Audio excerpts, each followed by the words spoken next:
Hey guys, it's Danny. It is time for another Myth or Truth episode, and today I have a wonderful assistant with me. I just found out its name randomly from the internet. This is Phalaenopsis Sakura, and I think we can tell why. I have this orchid for a few years and I've never known its ID. Well, now we do, and this year she has 3 flower spikes and is full of buds. It's gonna be such a pretty show when she's gonna be in full bloom.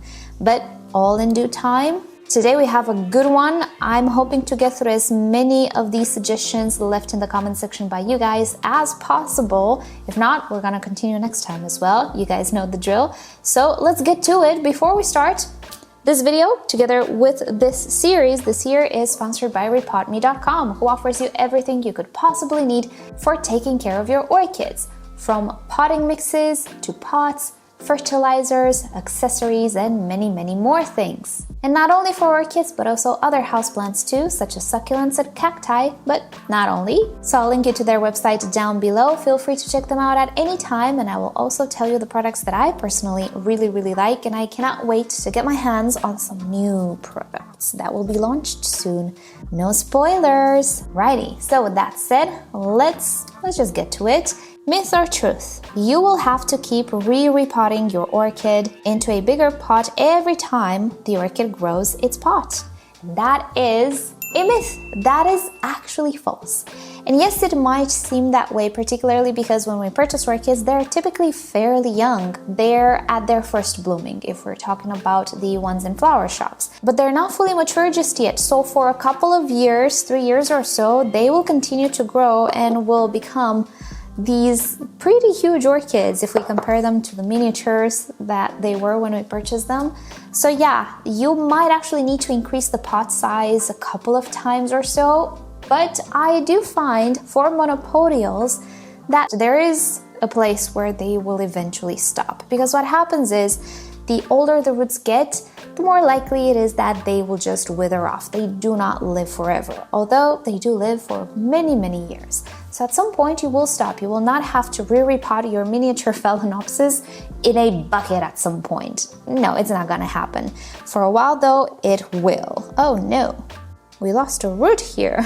It's okay, we have a lot of roots. Now when it comes to sympodials, things are a little different. Sympodial orchids such as Cattleyas, Oncidiums, Dendrobiums, and others produce a rhizome that always grows, and that rhizome produces new growths all the time. And since it grows indefinitely pretty much, then yes, if you never divide your orchid, yeah, it will continue to grow on and on. At some point, the older growths will start to die off, but you'll have all sorts of side directions. So in the end, and you might have seen pictures on the internet, you can end up with a very big Cattleya specimen, for example, which will require a bucket pretty much, or a barrel in the end. So yeah, with sympodials, you can definitely go big, but you can also divide them, and actually have a video in which I show you how I maintain them tiny, because I'm a windowsill grower. I don't really have space for barrels here. So the choice is yours. You can maintain your orchids tiny, or you can keep repotting into bigger and bigger pots. There will be some issues there because you might have a little too much medium, but anyway, we're not gonna go into those details. But with monopodials, such as Phalaenopsis and Vandas, there seems to be a limit to their growth. At some point, you will just stop increasing the pot size, thankfully. Righty, next up, Nancy is saying, if a Phalaenopsis sends up an abnormally long, tall flower spike, that's a sign that it's in distress. And that is absolutely false. Yay! First of all, I don't think there is such a thing as an abnormally long flower spike. I mean, Phalaenopsis are known to create pretty huge flower spikes, and I've enlisted the help of my beautiful Schilleriana here, which this year has an enormous flower spike. Would you consider this abnormally long? Well, I'm here to tell you it's absolutely not. It's absolutely normal for this particular species to create this flower spike, and it can actually create longer flower spikes than this. We're not fully mature just yet, you guys. It can grow large, this Phalaenopsis. Now, the Schilleriana is actually a very popular species that has been used in hybridization a lot, and many Phalaenopsis hybrids at the flower shops have this particular orchid in their parentage. So the gene of the long flower spike is there. Whether it shows or not, that's genetics. Depends on each individual, but in some cases, it does actually show in the flower shop Phalaenopsis. So again, when you purchase the Phalaenopsis, it's typically not mature yet, and it's typically not full potential. So as it grows and matures, the flower spike and its total flower potential will reach maximum limits as well. So you will purchase an orchid that will have, I don't know, a 10-inch flower spike, 20-centimeter flower spike, and in a couple of years, it's gonna create a flower spike twice as large. That is absolutely normal. It is not abnormal. It's just the fact that your orchid matured. And if it has something like this in its parentage, then there you have it. And about the distress part, stress actually works the other way around. If an orchid is very stressed, it will have less energy than a completely fine and healthy orchid. So it will not be able to put out the full potential flower spikes or the full potential number of flowers. By the way, the Schilleriana can put on like 100 flowers or so. The sky's the limit with this orchid. This is as far as I read. Mine is still a bebe. I haven't experienced it yet, but I'm looking forward to it. So actually, if an orchid is stressed, it will underperform when it comes to blooming, and that's where you see the stress. You know how people say, oh, I haven't fertilized my orchid in 2 years and it's there, it's doing great. Well, it's surviving, yes, but if it only puts out 6 flowers and it's one of those flower shop Phalaenopsis, something's wrong. It is not its full potential. I have some flower shop Phalaenopsis that are almost in bloom. Let me show you full potential on normal flower shop phals. I lied, I don't believe this is full potential, but we're close. So this is a typical white Phalaenopsis from the flower shop. However, this is one with a big lip, which is a genetic mutation. Doesn't mean it's a totally different hybrid. And we have 2 flower spikes that are branching and creating buds. Again, not full potential because I only have this one for a year. Give it a few more years in my care and we'll see about it. But yeah, this is much closer to full potential. And here's another random flower shop Phalaenopsis. I don't even remember which one this is, but I got it last year, I remember. So look at this flower spike. Is this considered abnormal that it's 50 centimeters long and it's still growing? No, this actually is the normal. This is what we should aim for. The longer the flower spikes and the more flowers you have on your orchid, the healthier theoretically it is.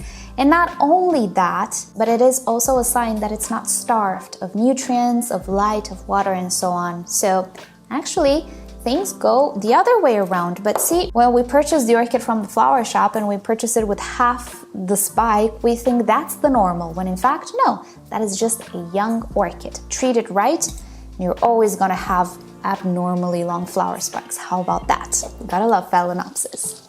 Next up, myth or truth? Reducing water for Oncidium type orchids when new growth matures helps the orchid start a flower spike.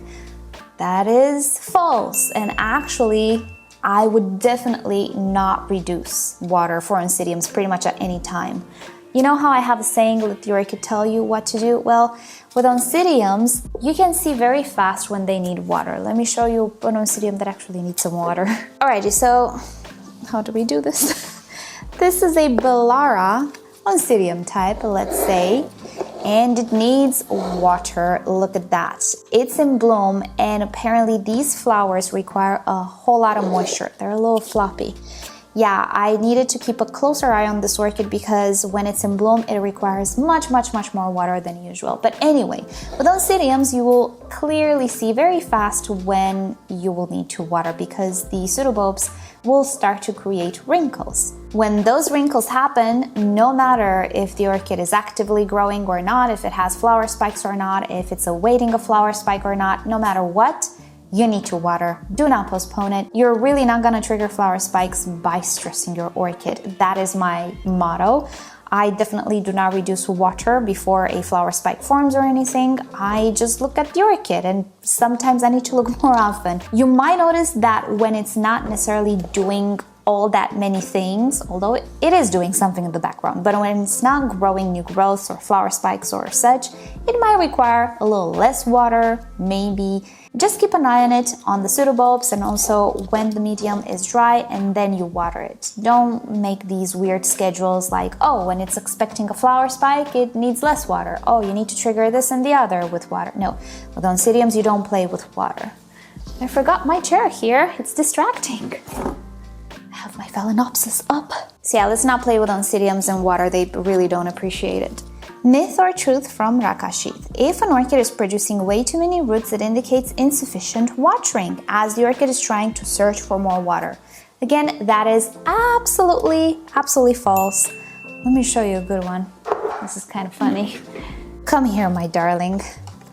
I have to arrange the roots like it's hair. I really like this one. I'm not even entirely sure which one it is. So yeah, no, that is absolutely false. Again, the more energy an orchid has, the more structures, or the longer the structures, the more impressive all of the structures will be until full potential. Obviously, we're never gonna have like 3 meters long leaves. It just can't do that. But we will have the full potential of each structure, including roots. The roots will continue to grow if they're not bothered by anything and if the orchid has energy to put into them. Orchid roots can grow, again, pretty much indefinitely until the root gets old or something damages it. This only happens because it is in the nature of an orchid to grow its roots that long. Having too many roots is never a problem for an orchid. More roots, more water absorbed faster, more nutrients absorbed, more energy we have for flowering and for new growths. It's just the way they work. So definitely no, if you have a ton of roots on your orchids, don't worry about it. Just keep in mind some orchids are bigger root producers than others. Phalaenopsis take the cake. But yeah, some just don't do that. They're not prone to that. They have tinier roots, generally speaking, no matter how well you take care of them. But phals, oh, they splurge. And I really like them. Myth or truth from Tom. Watering with distilled water will provoke nutrient deficiency immediately or in the long term, caused by a sort of inverse osmotic process from the plant to the tube pure water. Okay, that is actually true. Partially, if not completely. I'm not 100% sure about the inverse osmotic pressure part. I don't know about that. But it is true that if you only water your orchid with very pure distilled water, it will eventually deplete because you are not offering pretty much any nutrient. There will be some nutrients because, yeah, the medium will break down if it's organic.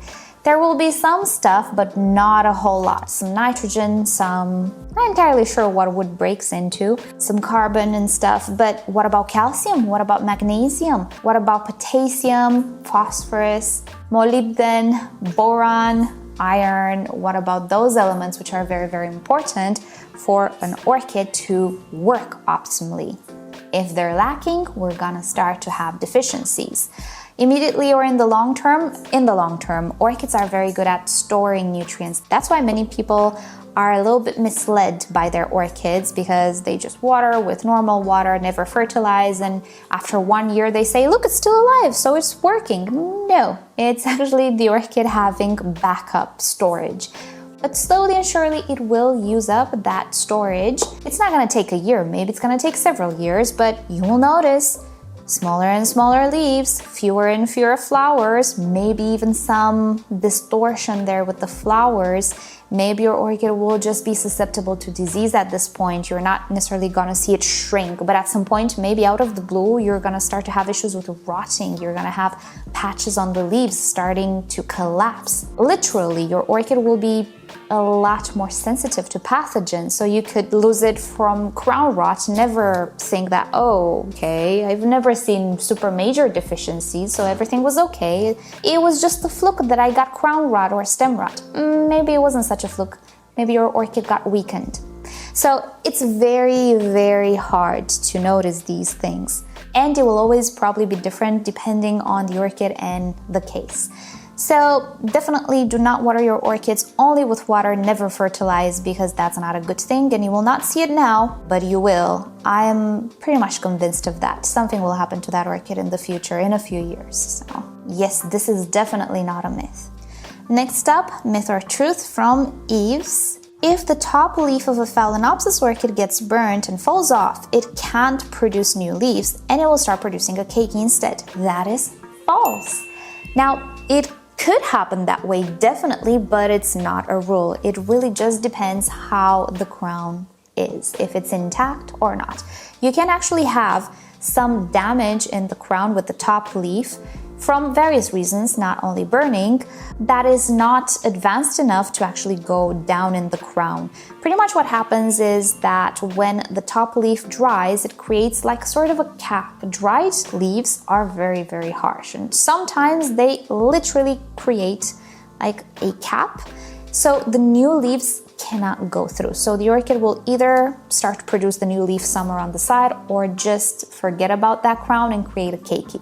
It can happen, but sometimes you can have brand new leaves forming from the crown, even if you have a little dried stump there.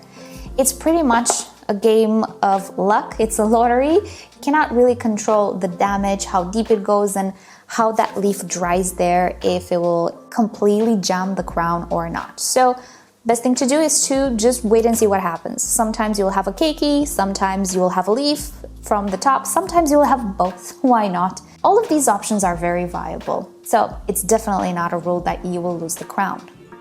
Next up, IMB says extra humidity can make up for cool growing orchids in hot climates. False! I wish that were true.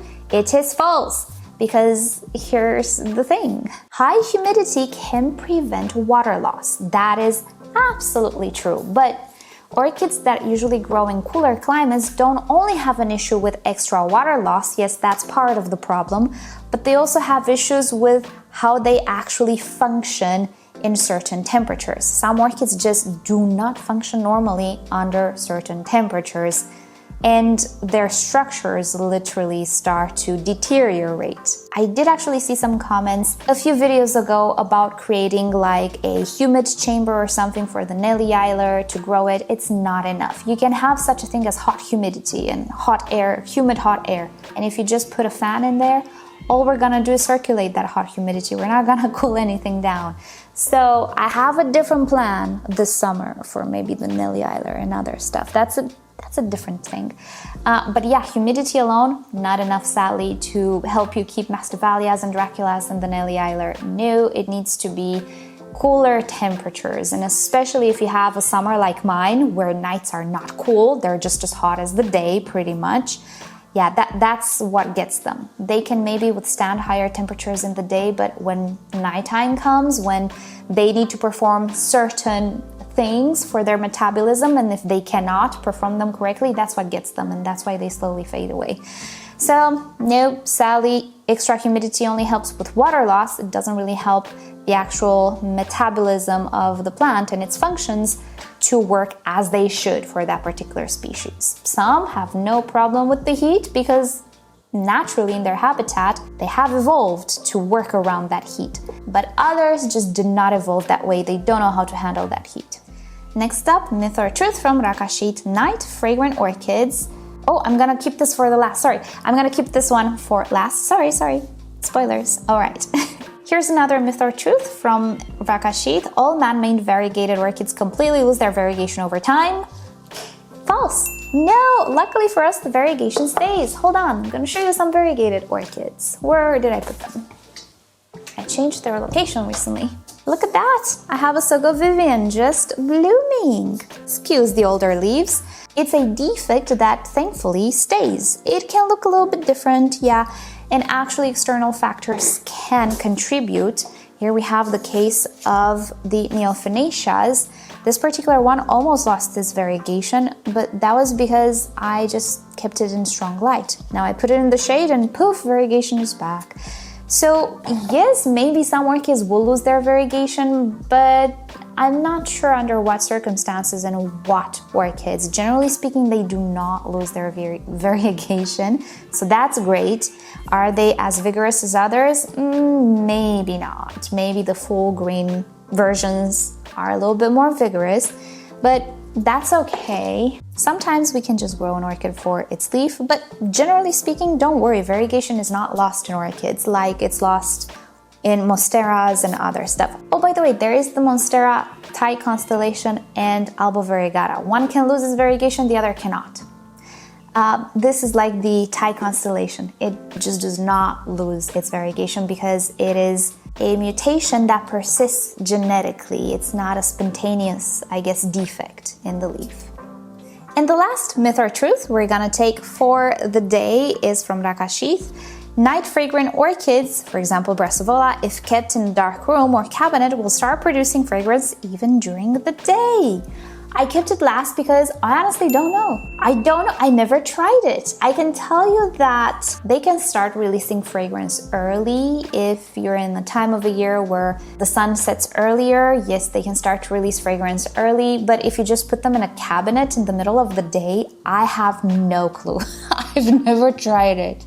I don't have any nighttime fragrant thing at the moment, but that is something that I will try just to know how to respond to this question because I have no idea. Do you guys know? If you know, leave us a comment down below so we know, but I personally don't know. Alrighty, so that is about it for today. I have loads more, but we're gonna keep them for next time. So if you didn't see your myth or truth, maybe it's gonna be next time. Thank you so much for participating and leaving me comments with myth or truth. I really love the series and I really love to answer your questions, or actually myth or truth. So if you have more, leave them down below in the comments section. I'll do my best to answer them in future episodes. So with that said, thank you all so much for joining me today. Hopefully you learned something new. Hope this will help you out. Thank you rePotme for sponsoring this video and this entire series. And with that said, I hope you'll have a great day and I will see you next time. Bye.